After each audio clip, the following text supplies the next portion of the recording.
el libro de los Hechos de los Apóstoles, capítulo 4, versos 1 al 12, que corresponde a la primera lectura de hoy.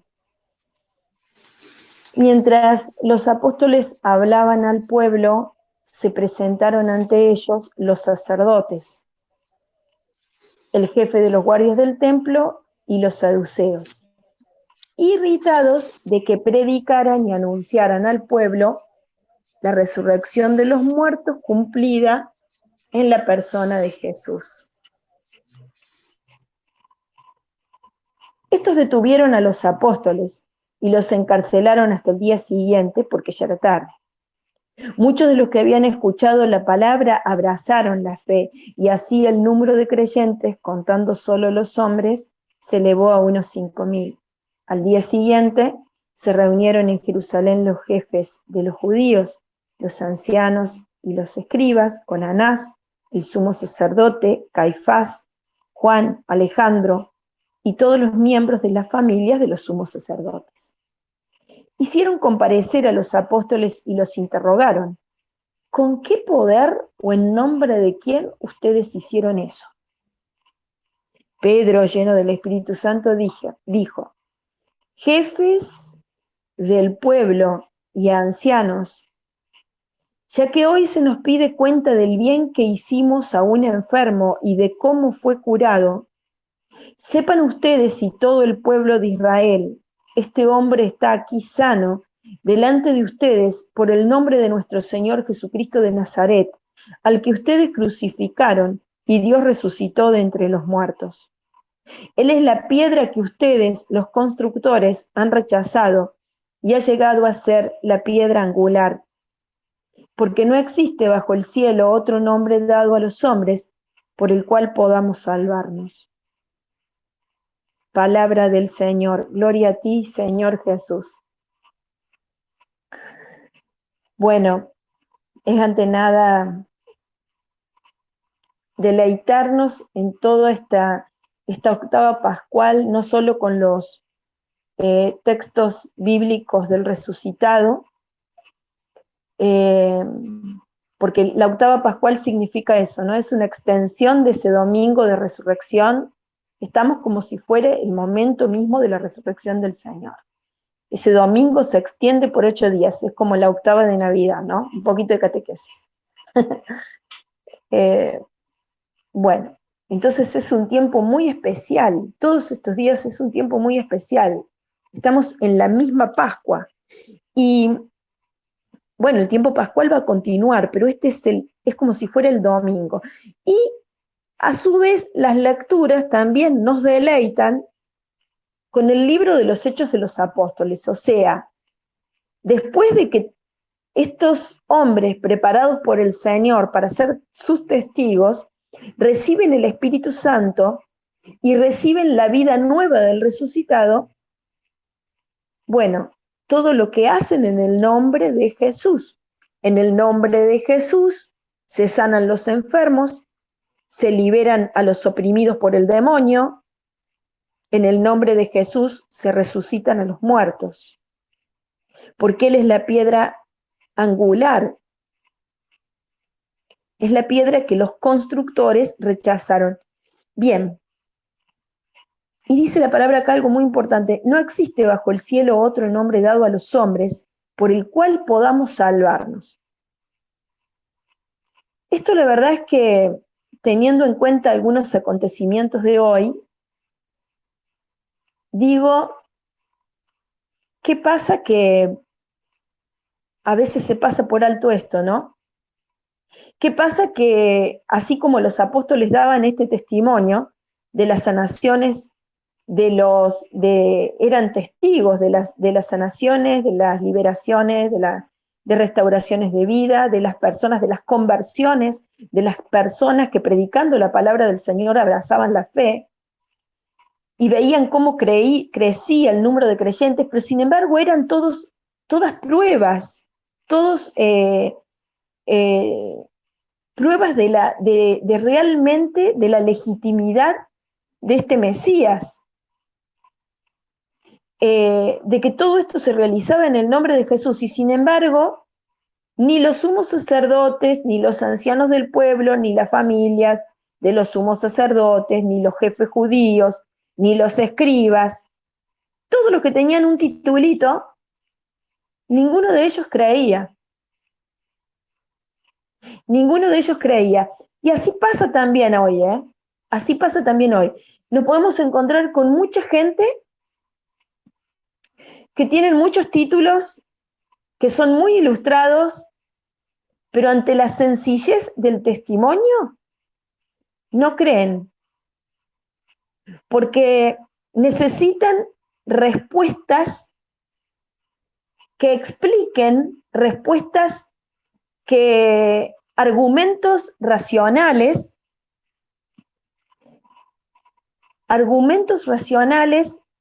ante cada hecho que sucede, como si un creyente pudiera dar un argumento racional de que Dios existe, más allá de los que la teología misma ofrece, pero así todo, ¿a Dios quién lo vio? ¿No? Ni siquiera el creyente más racional puede decir, yo vi a Dios, yo puedo decir que la Eucaristía, ahí está presente el Señor. Se cree por fe. Y así como se cree por fe en la existencia de Dios y en la presencia real de Jesús en la Eucaristía, y de que en la palabra es Jesús, es el verbo encarnado, es la palabra hecha carne, la palabra es Jesús, creemos por fe. Nadie puede dar una explicación a todo esto. Y sin embargo, muchos hoy buscan explicar todo racionalmente. ¿Y qué hacen? Lío. Por ejemplo, cuando en la renovación carismática nosotros hablamos y decimos, Jesús está vivo, Jesús hizo este signo, hubo descansos en el espíritu, hubo sanación interior. Entonces, ¿qué dicen ellos? Los racionales dicen, no, acá lo que hubo fue un desmayo. La persona te dice, no, no me desmayé, yo estaba consciente. En un desmayo vos perdés, digamos, la conciencia. En un descanso en el espíritu no, es muy diferente. Perdés la fuerza física, pero estás consciente de todo lo que pasa y vas sintiendo en tu interior, a nivel espiritual, un movimiento extraordinario. Pero no creen, porque no ven. Y la persona después cuenta el testimonio, cambié en esto, estoy más contenta, he perdido este miedo, he sido sanada en esto, ya me pasa que he ganado, el Señor me ha dado la alegría en una angustia muy grande, me ha sanado esta herida que era viejísima, y podemos contar 1000 testimonios. Pero no creen. Y podemos decirles, por ejemplo, a muchos, el Señor me ha liberado, estoy oprimida por el demonio, y ellos te van a decir, el demonio no existe. Y uno le va a decir, ¿cómo que el demonio no existe? Yo tengo experiencia desde muy chica de opresiones demoníacas, he sentido su voz, lo he visto, cuántas cosas el Señor ha permitido en tanta gente. ¿Qué decía entonces de los exorcistas dentro de la iglesia? ¿Por qué el Papa los permite? ¿Por qué la iglesia los permite? ¿Por qué el magisterio de la iglesia no los niega?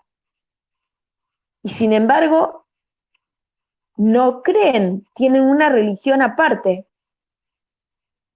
en donde el demonio no existe, porque tal teólogo descubrió, haciendo una larga experiencia de estudios y qué sé yo, y explicó y entendió y llegó a la conclusión de que el demonio no existe. Está negando gran parte de la Biblia, pero racionalmente y pensándolo bien y estudiando científicamente la Biblia, descubrieron que de repente el demonio no existe. Y entonces uno se empieza a preguntar, pero entonces, ¿en qué creen? ¿En qué creen? ¿Son esas personas que necesitan continuamente ver para creer? ¿Necesitamos ver el amor para creer de que el amor existe? ¿Necesitamos ver el mal? cara a cara para ver que existe? ¿Qué necesitamos? ¿Necesitamos explicarlo todo cuando la palabra misma nos dice que ni siquiera María, la criatura más perfecta después de Jesús, ni siquiera ella entendió todo? Nosotros queremos dar respuesta a todo.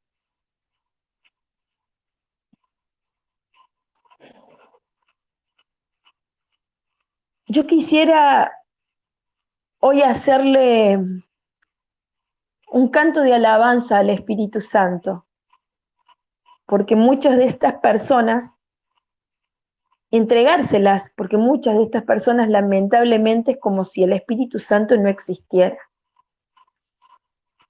No existiera. El Señor sana, pero no sé hasta dónde sana. El Señor libera, pero libera desde dónde, tenemos que vencer todo desde la psicología del hombre, desde dar explicaciones científicas continuamente.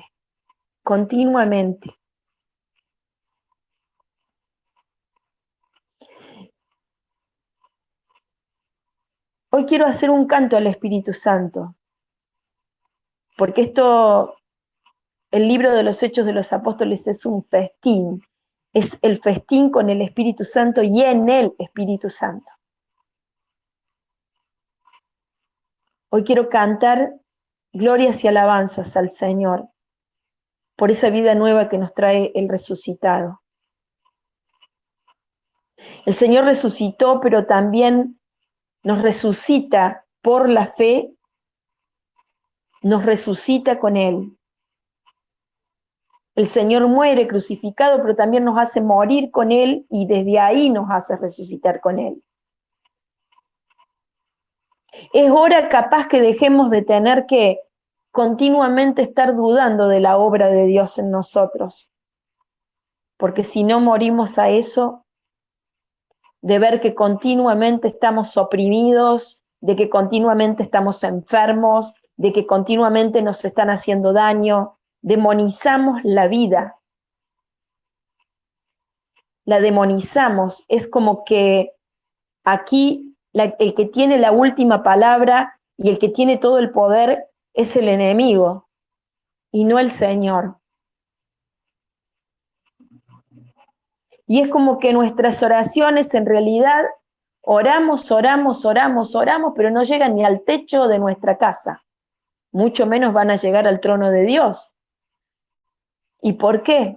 Y porque en realidad oramos sin fe. Si no vemos pruebas, si no hace lo que Dios, lo que nosotros queremos que haga, no creemos y seguimos siempre enterrados en el mismo fango y no damos ni un paso al frente en cuestiones de fe. Nosotros crucificamos al Señor con nuestros pecados, pero Dios los resucitó de entre los muertos. Y Jesús dijo, así donde haya alguien que tenga fe, que crea en mí y que me ame y permanezca en mi amor, a ese yo también lo voy a resucitar. A ese lo hago morir conmigo y a ese lo resucito conmigo. Y hoy, a través de esta palabra, Señor, quiero encargarte a todos esos que a veces también está uno, ¿no?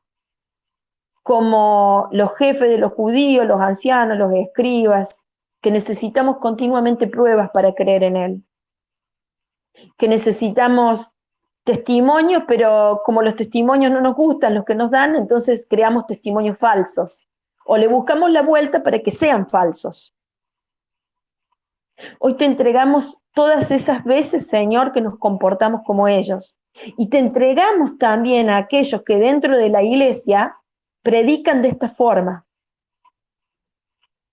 Como parte de la renovación carismática también, para resucitar contigo, Jesús, quiero perdonar en tu nombre, con tu perdón, Señor, a todos aquellos que nos castigan por decir que tú estás vivo y que tú sigues haciendo los mismos signos, que nos sigues sanando de las enfermedades, que nos sigues curando, que sigues sobrando con tu amor en nosotros, que sigues liberándonos de las opresiones del enemigo, que sigues haciendo las mismas obras que hiciste mientras estabas aquí encarnado. en la tierra, en tu paso por la tierra, desde tu nacimiento, en toda la vida pública, hasta en tu muerte, en tu resurrección, en los pasos del resucitado por nuestras vidas. ¿Con qué poder o en nombre de quién ustedes hicieron eso? Le preguntan a los apóstoles. Y ahí también, en ese punto, me gustaría una pequeña idea. Yo, en el nombre de Jesús, estamos llamados a hacer las mismas obras del Señor, por la fe, por el amor. ¿En nombre de quién y con qué poder? Con el poder del Espíritu Santo y en el nombre del Señor Jesús, porque no hay otro nombre dado a los hombres por el cual podamos salvarnos. Lo dice la palabra de hoy. Y aquí no dice únicamente van a ser los sacerdotes, los religiosos, los consagrados. La palabra cuando habla de esto dice todos los que creen. Todos los que creen. Y nosotros creemos. Hacía poco escuchaba a una mística que decía lo siguiente: no hubo ni una sola persona, ni aún dentro de los santos, que hubiese creído en Dios desde la razón, por más que su fe fuera tremenda, pero que lo hiciera desde la razón, hizo un milagro. Sin embargo, todos aquellos que no tenían formación, no tenían nada, pero creían en el Señor, a través de ellos el Señor obró muchos milagros. No necesitaban entender, no necesitaban explicación, simplemente creían en el poder, en el amor, en la fidelidad, en la misericordia de Dios. En un Dios que no se deja ganar en generosidad, en un Dios que sigue obrando maravillas, en un Dios que sigue sanando a enfermos, en un Dios que sigue liberando a los oprimidos, devolviendo la vista a los ciegos, devolviendo el caminar a los paralíticos, las fuerzas en las piernas, en los brazos, el ánimo de vida. Creemos, por eso rezamos, por eso intercedemos, por eso rezamos muchas veces al día, 3 veces al día, sí, son muchas veces al día. Rezamos, intercedemos por nuestros hermanos. ¿Por qué? Porque no tenemos toda una formación teológica que podamos dar miles de explicaciones, pero sí tenemos la fe y el amor como para entregarnos a un Dios que es grande, que es poderoso, que es capaz de hacer nuevas todas las cosas. Y nosotras, todas y todos aquellos que nos acompañan en la oración, sabemos perfectamente las cosas que Dios ha hecho en nuestra vida. Tenemos testimonios para contar. Testimonios, milagros. Yo tengo, y muchos milagros en mi vida, muchos. Y me gozo en ellos, me gozo en este Dios en el que creo. Y nunca me voy a callar a la hora de defender lo que Dios hizo en mi vida, aquello de lo cual Él me hizo testigo de lo que Él es capaz. Lo amo por sobre todas las cosas porque me enseñó a amarlo. Me enseñó a amarlo más allá de lo que Él haga o permita en mi vida. Me ha puesto una cruz y la llevo y la cargo y la justifico, como hizo San Dimas. Yo estoy pagando mis culpas, pero Él no ha hecho nada malo. Él lo único que me ha hecho es bien. Así que me quiero seguir gozando en este Espíritu Santo y en este Dios que no deja de llenar de alegría mi vida, con todas las sanaciones por las que me ha hecho pasar a lo largo de la vida, con tremenda historia. Sanaciones, liberaciones, restauración, vida nueva en Cristo Jesús. Tengo para escribir libros. Y lo voy a seguir haciendo hasta el fin de mis días. Si puedo escribir, escribiré. Si lo tengo que hablar, lo voy a hablar, siempre. Que Dios me dé la fuerza, el ánimo, el valor, para no callarme nunca todo lo que Él ha hecho en mi vida. Toda la gloria sea para Él, para el Padre, y con ese sentido quiero vivir mi vida. Amén.